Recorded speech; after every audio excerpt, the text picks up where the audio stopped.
Welcome to Doctors of the Past. Here is your daily dose of historical knowledge, guaranteed to be side effect free. The so-called Cleopatra's Needles are a pair of pink granite obelisks from Aswan. Their story goes back to Thutmose III, who originally erected them in Heliopolis about 3,500 years ago. Centuries later, Pharaoh Ramesses II added inscriptions with his names and titles.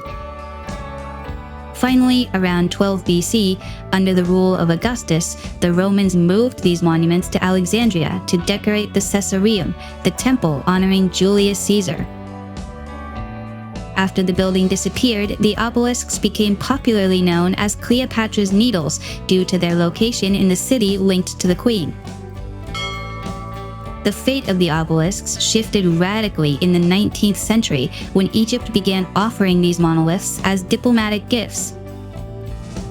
The London obelisk was funded by surgeon Erasmus Wilson, who hired engineer John Dixon to transport it to the UK capital. Dixon encased the monument in an iron cylinder christened Cleopatra for maritime towing.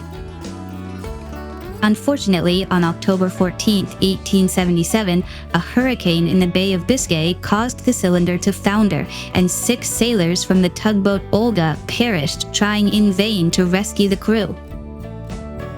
Although abandoned during the storm, the cylinder was found days later by the ship Fitzmaurice and towed to Spain, finally arriving in London in January 1878.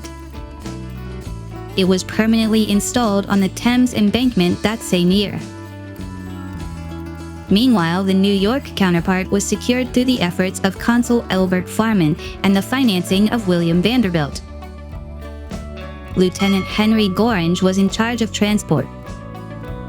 He purchased the steamer Desug and, after cutting a hole in the hull, slid the obelisk inside using cannonballs as bearings. During excavations in Alexandria to extract the piece, Gorringe discovered objects and marks in the foundations that he interpreted as Masonic. This interpretation led to a parade of some 8,500 Freemasons down Fifth Avenue in 1880 for its installation in Central Park. A unique time capsule containing various books, documents, and medals lies hidden beneath it.